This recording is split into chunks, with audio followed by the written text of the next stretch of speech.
Good morning ಸ್ನೇಹಿತರೆ, ಹೇಗಿದ್ದೀರಾ ನೀವೆಲ್ಲ?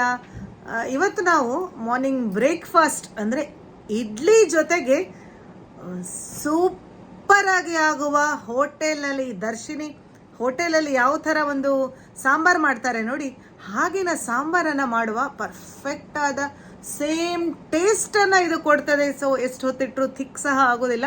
ಬನ್ನಿ ಆ ಸಾಂಬಾರನ್ನು ಹೋಟೆಲ್ ಸ್ಟೈಲಲ್ಲಿ, ರೆಸ್ಟೋರೆಂಟ್ ಸ್ಟೈಲಲ್ಲಿ ಹೇಗೆ ಮಾಡೋದು ಅಂತ ನೋಡ್ಕೊಂಡು ಬರೋಣವಾ. ನಾನು ಬೆಳಗ್ಗೆಗೆ ಈ ಸಾಂಬಾರನ್ನು ರೆಡಿ ಮಾಡೋದ್ರಿಂದ ರಾತ್ರಿಗೆ ಒಂದು ಬೌಲ್ನಷ್ಟು ತೊಗರಿ ಬೇಳೆಯನ್ನು ಚೆನ್ನಾಗಿ ತೊಳೆದು ನೆನೆಸಿಟ್ಕೊಂಡಿದ್ದೇನೆ. ಚೆನ್ನಾಗಿ ನೆಂದಿದೆ ಇದು. ಈಗ ಇದನ್ನು ಪ್ರೆಷರ್ ಕುಕ್ಕರಿಗೆ ಹಾಕ್ಕೊಳ್ಳುವ. ಸರಿಯಾಗಿ ಬೇಯಬೇಕು ಇದು.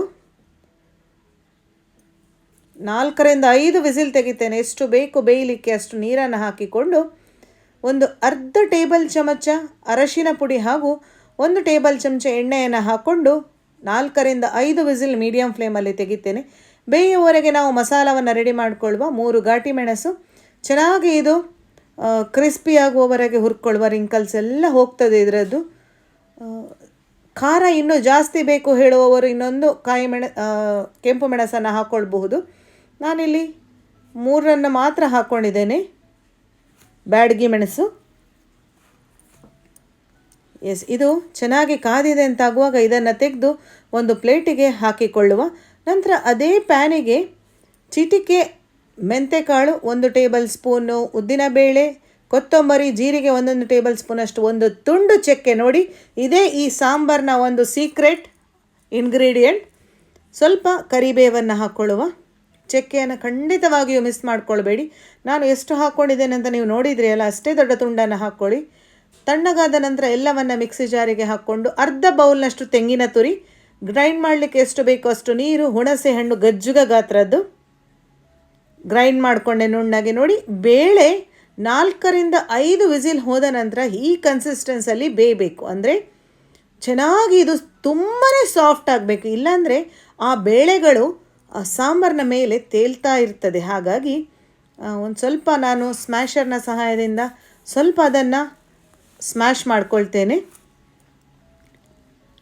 ಕಾಣಿಸ್ತಾ ಇದೆ ಅಲ್ಲ ಹೇಗೆ ಬೆಂದಿದೆ, ಎಷ್ಟು ನೀಟಾಗಿ ಸಾಫ್ಟಾಗಿ ರೆಡಿಯಾಗಿದೆ. ಸಪೋಸ್ ನಿಮ್ಮ ಹತ್ರ ಸ್ಮ್ಯಾಶರ್ ಎಲ್ಲ ಹೇಳೋದವರು ಮಿಕ್ಸಿ ಜಾರಿಗೆ ಹಾಕ್ಕೊಂಡು 1 ಸುತ್ತು ತಿರುಗಿಸ್ಕೊಳ್ಳಿ. ನಂತರ ಬಿಸಿಯಾದ ಪ್ಯಾನಿಗೆ ಸ್ವಲ್ಪ ತೆಂಗಿನ ಎಣ್ಣೆಯನ್ನು ಹಾಕ್ಕೊಂಡೆ. 1 ಚಮಚ ಸಾಸಿವೆ, 2 ಘಾಟಿ ಮೆಣಸನ್ನು ಕಟ್ ಮಾಡಿ ಹಾಕ್ಕೊಂಡು ಘಾಟಿ ಮೆಣಸಿನ ಜೊತೆಗೆ ಕರಿಬೇವನ್ನು ಸಹ ಹಾಕ್ಕೊಳ್ತಾ ಇದ್ದೇನೆ. 1 ಈರುಳ್ಳಿ, ನೋಡಿ ಯಾವ ಥರ ನಾನು ಚಾಪ್ ಮಾಡ್ಕೊಂಡಿದ್ದೇನೆ ಅಂತ, 2 ಕಾಯಿ ಮೆಣಸು ಹಾಗೂ 1 ಟೊಮೆಟೊ ಹಣ್ಣು. ಎಸ್, ಟೊಮೆಟೊ ಹಣ್ಣುಗಳ ಪ್ರಭೇದಕ್ಕೆ ಸೇರಿದೆ. ಮುಚ್ಚಳ ಮುಚ್ಚಿ ಕಪಲ್ ಆಫ್ ಮಿನಿಟ್ಸ್ ಅದನ್ನು ಕುಕ್ ಮಾಡಿದ ನಂತರ ನಾವೇನು ಬೇಳೆಯನ್ನು ಬೇಯಿಸಿ ಇಟ್ಟಿದ್ದೇವೆ ಅದನ್ನು ಹಾಕ್ಕೊಂಡೆ.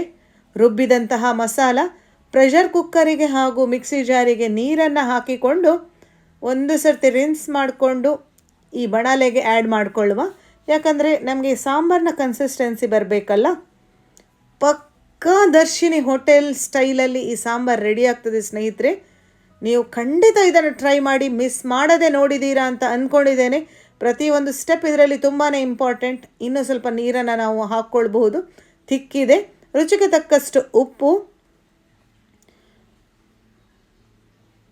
2 ಟೇಬಲ್ ಸ್ಪೂನಷ್ಟು ಬೆಲ್ಲ, ಜೋನಿ ಬೆಲ್ಲವನ್ನು ಹಾಕ್ಕೊಳ್ತಾ ಇದ್ದೇನೆ ನಾನಿಲ್ಲಿ. ಕೆಮಿಕಲ್ ಇಲ್ಲದ ವಸ್ತುಗಳನ್ನು ಆದಷ್ಟು ಯೂಸ್ ಮಾಡೋದು ಒಳ್ಳೆಯದು. ಹಾಗಾಗಿ ಇಂತಹ ನಾನು ಬೆಲ್ಲಗಳನ್ನು ಯೂಸ್ ಮಾಡ್ತೇನೆ. 1 ಕುದಿ ಬಂತು ಅನ್ನುವಷ್ಟೊತ್ತಿಗೆ ಕೊತ್ತಂಬರಿ ಸೊಪ್ಪನ್ನು ಹಾಕಿಕೊಂಡು ಫ್ಲೇಮನ್ನು ಆಫ್ ಮಾಡಿದರೆ ಬಿಸಿ ಬಿಸಿಯಾದ ಹೋಟೆಲ್ ಸ್ಟೈಲ್ ಸಾಂಬಾರ್ ಇಡ್ಲಿಗೆ ಪರ್ಫೆಕ್ಟಾಗಿ ರೆಡಿಯಾಗಿದೆ.